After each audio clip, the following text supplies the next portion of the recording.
Fender Road Worn, first year, '08 serial number. Sometimes they call them an '09. They might have gone out for sale then. About this one, first year it was on the shelf. These are killer.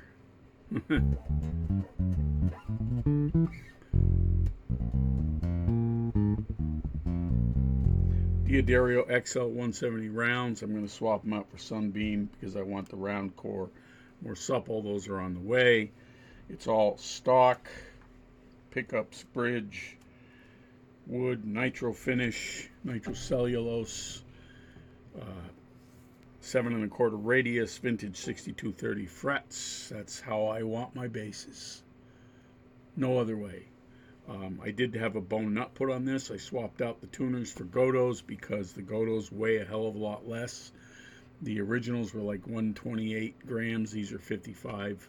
So took care of a lot of the headstock drive, and the bass is now 8.4 pounds, which is doable to me. I want them between 7.5 and 8.5. That's the sweet spot for me. I've tried lighter basses. The tone to me is a little mushy. Yeah, I love Hofner's, but man, they're uncomfortable to play. Yeah, this to me, I sold custom shops and kept this P&J. My P bass is a PB70, made in Japan, Fujigen, 84 to 87. Mine's an 87. Those are all vintage specs. They're beautiful. I do not like vintage tall fret wire. I do not like jumbo fret wire. Medium jumbo is okay if it's Fender .036 low. Those are hard to come by. What they call medium jumbo now are like .055 high. They're huge. Sire, some of these other manufacturers, G&L, medium frets. Are you kidding me? Those things are like railroad tracks. No thanks. Why do I like 6230, medium or even smaller mandolin fret wire? Because I can feel the fingerboard, right? I play fretless. I want to feel the fingerboard. As far as a fretless, I may end up with a JC, Epiphone Jack Cassidy fretless, or I'll build one, or I'll find something, maybe a PBAC Fender acoustic. Although, precision fretless is another oxymoron like vintage tall. What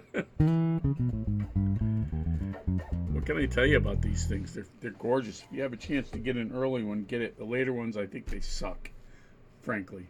I'm going to be plain. They suck. Pau Ferro fingerboards and,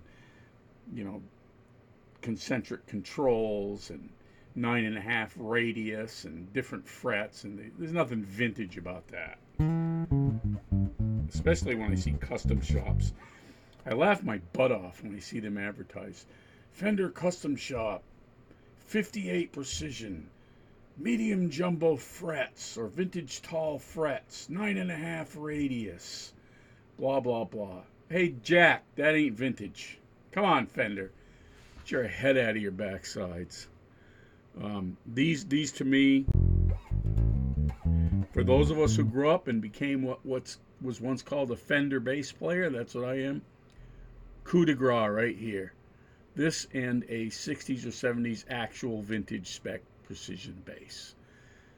The jazz I like with round wounds, the precision I like with Tomastic flats. There you have it. Capiche? Thanks for liking and subscribing and taking the time to watch another one of my crazy videos. Please be kind to one another. Peace and love, and I will see yous later.